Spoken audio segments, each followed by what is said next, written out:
Hello दोस्तों, कैसे हैं आप सभी लोग। आई होप आप सभी लोग अच्छे होंगे। तो मैं आज आपको अपनी लाइफ जर्नी के बारे में कुछ चीज़ें जो है वो शेयर करना चाहती हूँ।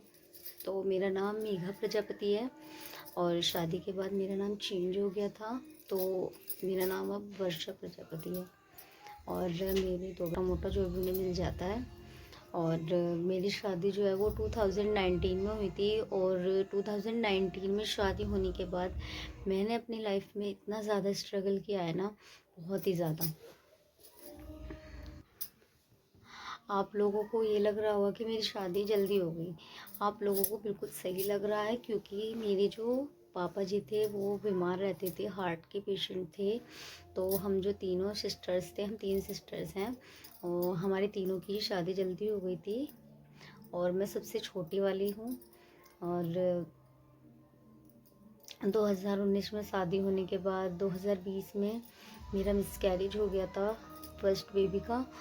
और 2020 में मिसकैरेज होने के बाद 2021 में बहुत ज़्यादा इलाज और मेडिसिन, ये लगा लो कि मतलब बहुत ज़्यादा पैसा लगाया था मेरे हस्बैंड ने मेरे पीछे। उसके बाद जो हमारा बड़ा बेटा है लव, वो हुआ था हमारा 2021 में।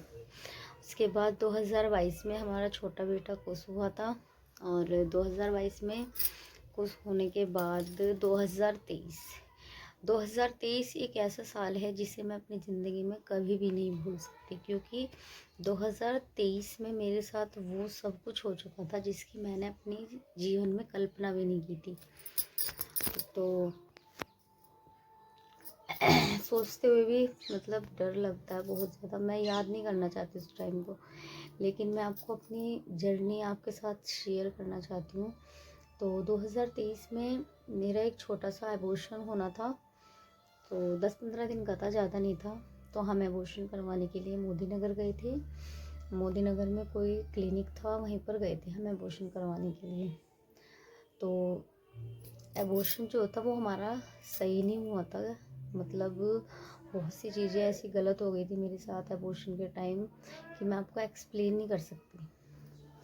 तो एबॉर्शन कराने के बाद हम आ ही रहे थे घर की तरफ, तो रास्ते में जिसने मेरा एबॉर्शन किया था वो डॉक्टर थी, जो उनके कॉल आता है रास्ते में कि आप इनको घर मत लेकर जाना, आप इन्हें किसी और हॉस्पिटल में लेकर चले जाओ, एक बार चेकअप करा लो कि क्या है क्या नहीं है, अल्ट्रासाउंड वगैरह करा लो, क्योंकि मुझे ऐसा डाउट हो रहा है कि मेरे से कुछ गलती हो गई है। बस इतना सुनने के बाद मेरे हस्बैंड जो है वो बहुत ज़्यादा घबरा जाते हैं। और उसके बाद हम तुरंत यू टर्न लेते हैं, मोदी नगर वापस जाते हैं और शकुंतला हॉस्पिटल में जाते हैं हम। तो वहाँ पर मतलब उन्होंने भर्ती करने के लिए मना कर दिया था, क्योंकि मेरी हालत बहुत ज़्यादा बिगड़ चुकी थी, कंटिन्यू ब्लीडिंग हो रही थी। और उसके बाद मतलब ये लगा लो मुझे होश भी नहीं था कि मेरे साथ हो क्या रहा है। और उसके बाद उन्होंने रेफ़र कर दिया था सुभारती हॉस्पिटल के लिए इमरजेंसी में। फिर हम वहाँ से सुभारती हॉस्पिटल के लिए जाते हैं। और सुभारती हॉस्पिटल में जाने के बाद उन्होंने भी मतलब एकदम मुझे एडमिट नहीं किया। पहले जो मतलब उनकी फॉर्मेलिटीज़ वगैरह होती हैं वो उन्होंने फ़िलअप करने के लिए कहा, पैसे वगैरह होते हैं वो फ़िलअप करने के लिए कहा।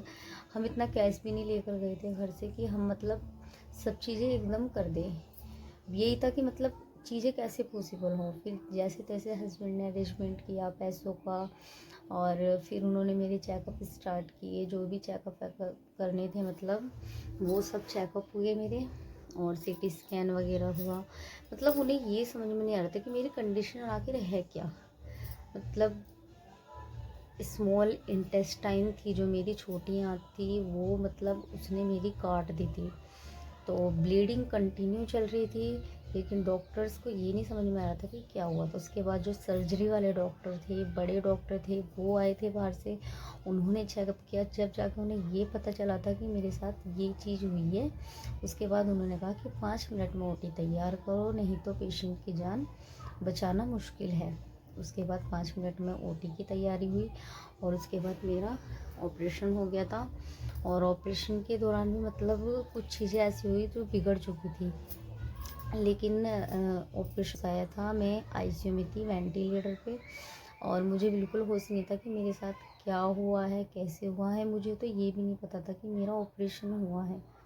और मुझे थोड़ा बहुत होश आया था, सब मुझसे मिलने आ रहे थे, मैं कोशिश करती थी कि मैं उनसे कांटेक्ट करूं, बात कर सकूं।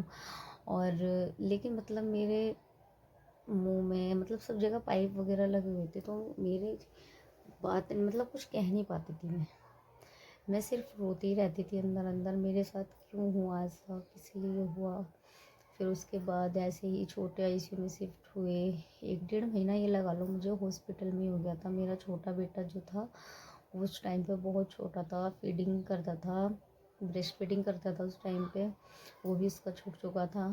उसके बाद मुझे ये भी टेंशन होने लगी थी कि मेरे बच्चे का मतलब कैसे ख्याल रखा होगा, कौन रख रहा होगा, कैसे रह रहा होगा, दूध वगैरह कैसे पी रहा होगा। लेकिन जो उसकी बुआ जी थी उन्होंने उसका बहुत ही ज़्यादा से, तो मैं भी नहीं रख पाती, एक तरीके से कहूँ तो उन्होंने ही मेरे बच्चे को पाल दिया था।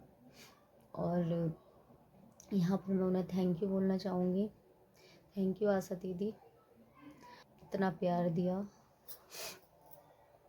उसके बाद ये लगा लो अब 2026 चल रहा है और ऑपरेशन के बाद से अब भी मतलब छोटी मोटी चीज़ें लगी रहती हैं, कभी ये कभी वो, मतलब ठीक नहीं रहती, बिल्कुल भी बीमार ही रहती हूँ। और इतना पैसा लगा दिया था ना हस्बैंड ने उस टाइम मेरे पीछे, इतना पैसा लगा दिया था कि मतलब मैं आपको एक्सप्लेन नहीं कर सकती। और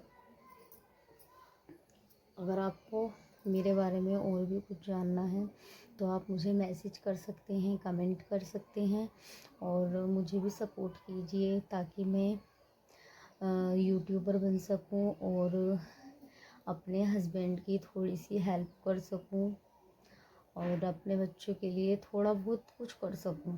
तो मुझे भी आपके सपोर्ट की ज़रूरत है।